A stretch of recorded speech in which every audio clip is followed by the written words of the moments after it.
ಕಲಾವಿದರ ಸಂಘದ ಪೂಜೆಯಲ್ಲಿ ಇವತ್ತು ಹಿರಿಯ ನಟಿ ಜಯಮಾಲಾ ಅವರು ಭಾಗಿಯಾಗಿರುವಂಥದ್ದು. ಅವರೀಗ ನಮ್ಮ ಜೊತೆ ಇದ್ದಾರೆ. ಅಮ್ಮ, ತುಂಬ ಅರ್ಥಗರ್ಭಿತವಾದ ಮಾತನ್ನು ಹೇಳಿದ್ರು ವಾಸುದೇವ ಆಚಾರ್ಯರು. ಸೊ ಏನೆಲ್ಲ ಹೇಳಿದ್ರು, ನೀವು ಕೂಡ ನಾಗಾರಾಧನೆಯಲ್ಲಿ ಭಾಗಿಯಾಗಿದ್ರಿ. ಸೊ ಅವರು ಹೇಳಿದ್ದು ತುಂಬ ಕನ್ನಡ ಚಿತ್ರರಂಗಕ್ಕೆ ಸದ್ಯಕ್ಕೆ ಬೇಕಾಗಿರುವಂತಹ ಮಾತುಗಳನ್ನ ಅವರು ಹೇಳಿದ್ದಾರೆ. ಏನಿಲ್ಲಮ್ಮ, ನಮ್ಮಲ್ಲಿ ಎಲ್ಲರೂ ಮೊದಲೆಲ್ಲ 10-15 ದಿವಸಕ್ಕೊಂದ್ಸಲ ಒಟ್ಟಿಗೆ ಸೇರ್ತಾ ಇದ್ವಿ. ಇಡೀ ಇಂಡಸ್ಟ್ರಿ ಒಟ್ಟಿಗೆ ಸೇರ್ತಾ ಇದ್ರಿ. ಸರಸ್ವತಿ ಪೂಜೆ ಯಾಕೆ ಮಾಡಲ್ಲ? ಇದು ಸಾಕ್ಷಾತ್ ಕಲೆಯ ಸಾಗರ. ಇದು ಇಲ್ಲಿ ಸರಸ್ವತಿ ಇದ್ದಾಳೆ, ನೀವು ಅವಳನ್ನ ಯಾಕೆ ಆರಾಧನೆ ಮಾಡ್ತಿಲ್ಲ? ಪಾರ್ವತಿಯನ್ನ ಯಾಕೆ ಆರಾಧನೆ ಮಾಡ್ತಿಲ್ಲ? ನಾಗ ಇಲ್ಲಿ ನಡೆದಾಡ್ತಕ್ಕಂಥ ಇದು ಕೆರೆ ಆಗಿತ್ತು. ಈ ಜಾಗದಲ್ಲಿ ನಾಗನ ಸಂಚಾರ ಇತ್ತು. ನೀವು ಯಾಕೆ ಇದನ್ನೆಲ್ಲ ನೀವು ಮೊದಲೇ ಮಾಡಲಿಲ್ಲ? ಅಲ್ಲೊಂದು ನೀವು ಅದಕ್ಕೊಂದು ಪ್ರತಿಷ್ಠಾಪನೆ ಮಾಡಬೇಕಿತ್ತು ಅಂತ ಹೇಳ್ಬಿಟ್ಟು ನಮಗೆ ದಾರಿ ತೋರಿಸಿದ್ರು. ಆದರೆ ಆ ಥರದ್ದು ಯಾವುದೂ ಇಲ್ಲಮ್ಮ. ಬೇರೆ ವಿಚಾರಗಳ ಬಗ್ಗೆ ಏನಾದರೂ ಪ್ರಸ್ತಾಪ ಮಾಡಿದ್ರೆ ಸದ್ಯಕ್ಕೆ ಕನ್ನಡ ಚಿತ್ರರಂಗಕ್ಕೆ ಇರೋ ಏನೂ ಬಿಕ್ಕಟ್ಟೇ ಇಲ್ಲಮ್ಮ. ಜೀವನದಲ್ಲಿ ಬಿಕ್ಕಟ್ಟಂದರೆ ಅದು ನೆಗೆಟಿವಿಟಿ. ಬಿಕ್ಕಟ್ಟಂದರೆ ಬಿಕ್ಕಟ್ಟೆ ಎಲ್ಲರಿಗೂ. ಯಾರಿಗೆ ಯಾರು ಸುಖವಾಗಿದ್ದಾರೆ ಹೇಳಿ? ನಿಮಿಷಕ್ಕೂ ನೀವು ಮಿನಿಟ್ ಕಾರ್ಯಕ್ರಮ ಹಾಕ್ಕೊಂಡು ಬಿಕ್ಕಟ್ಟು ಏನೂ ಇಲ್ಲ. ನಾವೆಲ್ಲ ಚೆನ್ನಾಗಿ ನೆಮ್ಮದಿಯಾಗಿದ್ದೀವಿ ಅಂದರೆ ನಾವು ನೆಮ್ಮದಿಯಾಗಿರ್ತೀವಿ. ಅಲ್ಲಮ್ಮ, ಈಗ ಕಾಂಟ್ರವರ್ಸಿಗಳೇ ಹೆಚ್ಚಾಗಿರುವಂಥದ್ದು ಕನ್ನಡ ಚಿತ್ರರಂಗದಲ್ಲಿ. ಅದ್ರ ಬಗ್ಗೆ ಯಾಕೆ, ಏನು ಮಾಡಬೇಕು ಮುಂದಿನ ದಿನಗಳಲ್ಲಿ ಅನ್ನೋದನ್ನ ಐ ಆಮ್ ಸಾರಿ. ನೋಡಿಮ್ಮ, ಈ ಥರದ್ದು ಮಾತೇ ನನ್ನ ಕೇಳಬೇಡಿ.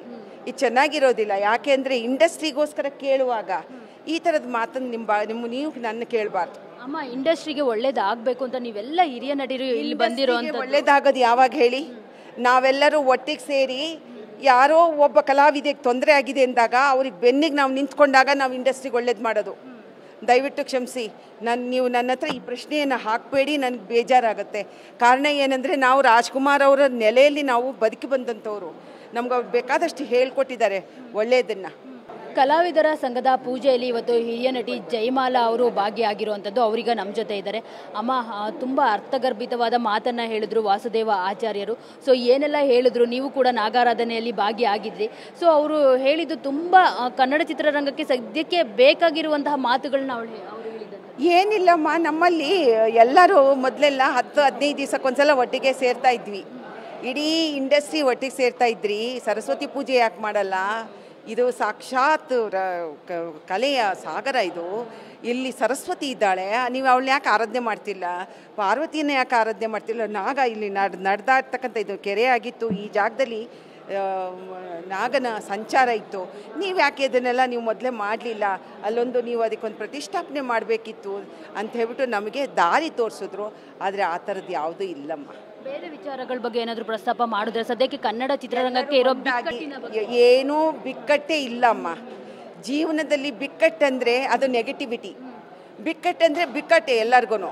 ಯಾರಿಗೆ ಯಾರು ಸುಖವಾಗಿದ್ದಾರೆ ಹೇಳಿ? ನಿಮಿಷಕ್ಕೂ ನೀವು ಮಿನಿಟ್ ಕಾರ್ಯಕ್ರಮ ಹಾಕ್ಕೊಂಡು ಬಿಕ್ಕಟ್ಟು ಏನೂ ಇಲ್ಲ. ನಾವೆಲ್ಲ ಚೆನ್ನಾಗಿ ನೆಮ್ಮದಿಯಾಗಿದ್ದೀವಿ ಅಂದರೆ ನಾವು ನೆಮ್ಮದಿಯಾಗಿರ್ತೀವಿ. ಅಲ್ಲಮ್ಮ, ಈಗ ಕಾಂಟ್ರವರ್ಸಿಗಳೇ ಹೆಚ್ಚಾಗಿರುವಂಥದ್ದು ಕನ್ನಡ ಚಿತ್ರರಂಗದಲ್ಲಿ. ಅದ್ರ ಬಗ್ಗೆ ಯಾಕೆ, ಏನು ಮಾಡಬೇಕು ಮುಂದಿನ ದಿನಗಳಲ್ಲಿ ಅನ್ನೋದನ್ನ ಐ ಆಮ್ ಸಾರಿ. ನೋಡಿಮ್ಮ, ಈ ಥರದ್ದು ಮಾತೇ ನನ್ನ ಕೇಳಬೇಡಿ. ಇದು ಚೆನ್ನಾಗಿರೋದಿಲ್ಲ. ಯಾಕೆ ಅಂದರೆ ಇಂಡಸ್ಟ್ರಿಗೋಸ್ಕರ ಕೇಳುವಾಗ ಈ ಥರದ ಮಾತನ್ನು ನೀವು ನನ್ನ ಕೇಳಬಾರ್ದು. ಅಮ್ಮ, ಇಂಡಸ್ಟ್ರಿಗೆ ಒಳ್ಳೇದಾಗಬೇಕು ಅಂತ ನೀವೆಲ್ಲ ಹಿರಿಯ ನಟಿರು ಇಲ್ಲಿ ಬಂದಿರೋ ಒಳ್ಳೇದಾಗೋದು ಯಾವಾಗ ಹೇಳಿ? ನಾವೆಲ್ಲರೂ ಒಟ್ಟಿಗೆ ಸೇರಿ ಯಾರೋ ಒಬ್ಬ ಕಲಾವಿದೆಗೆ ತೊಂದರೆ ಆಗಿದೆ ಅಂದಾಗ ಅವ್ರಿಗೆ ಬೆನ್ನಿಗೆ ನಾವು ನಿಂತ್ಕೊಂಡಾಗ ನಾವು ಇಂಡಸ್ಟ್ರಿಗೆ ಒಳ್ಳೇದು ಮಾಡೋದು. ದಯವಿಟ್ಟು ಕ್ಷಮಿಸಿ. ನೀವು ನನ್ನ ಹತ್ರ ಈ ಪ್ರಶ್ನೆಯನ್ನು ಹಾಕಬೇಡಿ, ನನಗೆ ಬೇಜಾರಾಗುತ್ತೆ. ಕಾರಣ ಏನಂದರೆ ನಾವು ರಾಜ್ಕುಮಾರ್ ಅವರ ನೆಲೆಯಲ್ಲಿ ನಾವು ಬದುಕಿ ಬಂದಂಥವ್ರು. ನಮ್ಗೆ ಅವ್ರು ಬೇಕಾದಷ್ಟು ಹೇಳ್ಕೊಟ್ಟಿದ್ದಾರೆ ಒಳ್ಳೆಯದನ್ನು.